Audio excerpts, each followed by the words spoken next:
જૂનાગઢ જિલ્લામાંથી બનેલા નવા જિલ્લા ગીર સોમનાથના ગીરગઢડા તાલુકામાં આવેલા પીચવી ગામ પસવા ગામના ગ્રામજનોને માટી માફિયાઓ અને પોલીસ તંત્ર વહીવટી તંત્ર દ્વારા બે જુલ્મી રીતે ઢોરમાર મારી અમાનવીય ત્રાસ ગુજારી જેલમાં પૂરવામાં આવતા હોવાના આક્ષેપ સાથે ગુજરાત નવચેતન પાર્ટીના રાષ્ટ્રીય સંયોજક મનુભાઈ ચાવડાએ સોમવારના રોજ જિલ્લા કલેક્ટરને આવેદનપત્ર આપી તટસ્થ ન્યાયની માંગણી કરી હતી।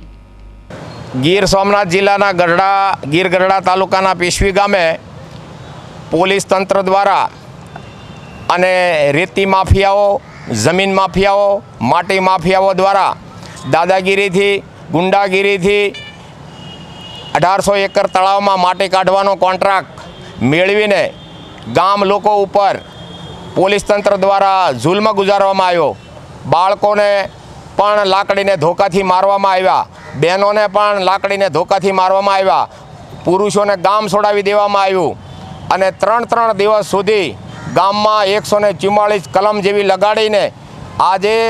ગુજરાતને બિહાર બનાવ્યું, યુપી બનાવ્યું। એવા દાદાગીરીને માફિયાગીરી દ્વારા તંત્ર દ્વારા, પોલીસ તંત્ર દ્વારા નિર્દોષ અભણ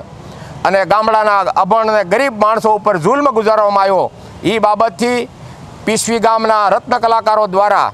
પસવા ગામના રત્ન કલાકારો દ્વારા, ગીરગઢડા અને ઉના તાલુકાના રત્ન કલાકારો દ્વારા આજે અહીંયા કલેક્ટરશ્રીને અમે આવેદનપત્ર આપ્યું છે અને રાજ્યના ગવર્નરશ્રીનું આ આવેદનપત્ર દ્વારા અમે ધ્યાન દોરવા માગીએ છીએ કે આ રાજ્યમાં કાયદો અને વ્યવસ્થા કથળી ગઈ છે। માફિયાઓની સરકાર છે, રેતી માફિયાઓની સરકાર, માટી માફિયાઓની સરકાર, ગુંડાઓની સરકાર દ્વારા ગરીબ અને નિર્દોષ માણસો ઉપર કતલેઆમ જેવા જુલ્મ ગુજારીને આ કાયદો અને વ્યવસ્થાને બાનમાં લીધું છે। તો એના માટે અમે કલેક્ટરશ્રીને, ગવર્નરશ્રીનું અને રાજ્યના મુખ્યમંત્રીશ્રીનું ધ્યાન દોરવા માટે આ રત્ન કલાકારોએ